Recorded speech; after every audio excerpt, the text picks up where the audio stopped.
America ने एक ऐसा जाल बुना था जिसकी भनक दुनिया को तब लगी जब खेल खत्म हो चुका था। 150 घातक युद्धक विमान अलग अलग देशों में बने अमेरिकी एयरबेस से उन्होंने उड़ान भरी। हर विमान का रोल अलग था, हर पायलट का मिशन अलग था, लेकिन उनका मकसद एक था। वे अलग अलग समय पर उड़े, लेकिन वेनेजुएला के आसमान पर उनकी एंट्री एक खामोश तूफान की तरह एक साथ होनी थी। एक ऐसा सिंक्रोनाइज्ड हमला जिसने वेनेजुएला को सोचने का एक सेकंड भी नहीं दिया। आखिर यह सब हुआ कैसे? आइए स्टेप बाय स्टेप जानते हैं इस रोंगटे खड़े कर देने वाले ऑपरेशन की पूरी कहानी। 2. हमले से घंटों पहले 50,000 फीट की ऊंचाई पर अमेरिका का stealth drone RQ-170 sentinel Venezuela के ऊपर मंडरा रहा था। ये रडार की पकड़ में नहीं आता। इसने राष्ट्रपति भवन और सैन्य ठिकानों की हाई क्वालिटी तस्वीरें लेकर पेंटागन को भेज दी। मैदान तैयार था। अब एंट्री हुई दुनिया के सबसे एडवांस फाइटर जेट F-35 की। ये स्टेल्थ थे। वेनेजुएला के रडार इन्हें देख नहीं सकते थे, लेकिन इनका काम हमला करना नहीं बल्कि इलेक्ट्रॉनिक वॉरफेयर था। F-35 ने वेनेजुएला के रडारों पर नकली सिग्नल भेजने शुरू किए। वेनेजुएला के डिफेंस सिस्टम को लगा कि आसमान में सैकड़ों भूतिया जहाज हैं। वे कंफ्यूज हो गए। यही तो अमेरिका चाहता था। कंफ्यूजन में वेनेजुएला ने अपने रडारों की फ्रीक्वेंसी को फुल पावर पर कर दिया ताकि वे इन नकली जहाजों को देख सकें। यह उनकी सबसे बड़ी गलती थी। ठीक इसी पल पीछे छिपा था EA-18G ग्रोलर। यह विमान रडार के सिग्नल को सूंघ लेता है। जैसे ही वेनेजुएला के रडार एक्टिव हुए, ग्रोलर ने अपनी सबसे घातक मिसाइल दागी AGM-88 हर्म एंटी रेडिएशन मिसाइल।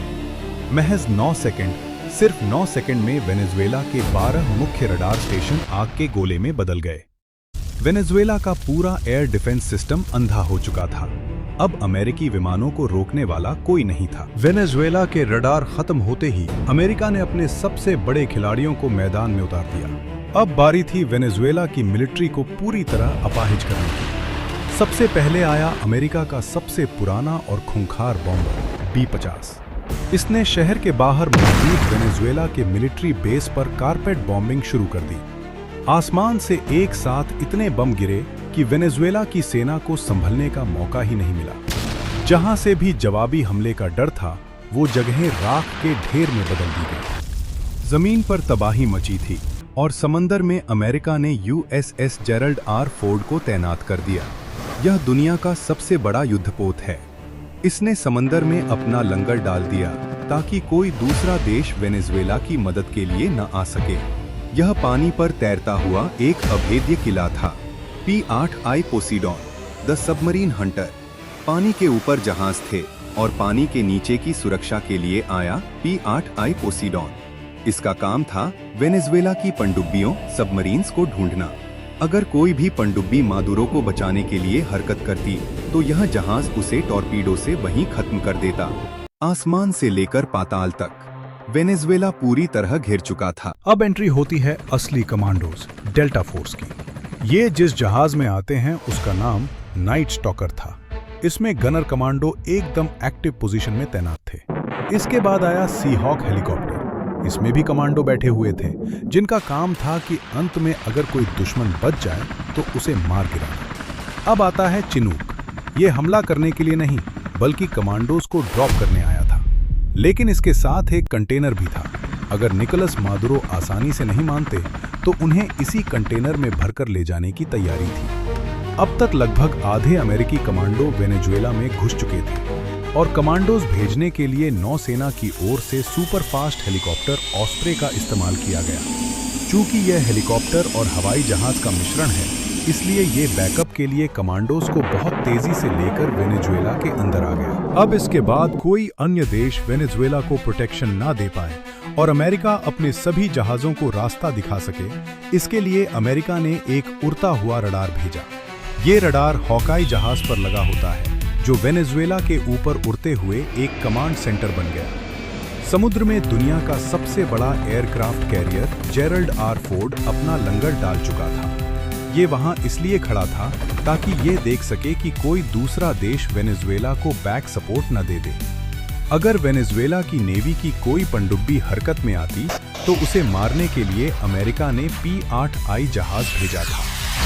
पनडुब्बी का अनुमान लगते ही ये जहाज उसे तुरंत टारपीडो मारकर खत्म कर देता। वेनेजुएला के सामने अमेरिका ने अपनी पूरी की पूरी नौसेना का बेड़ा खड़ा कर दिया था।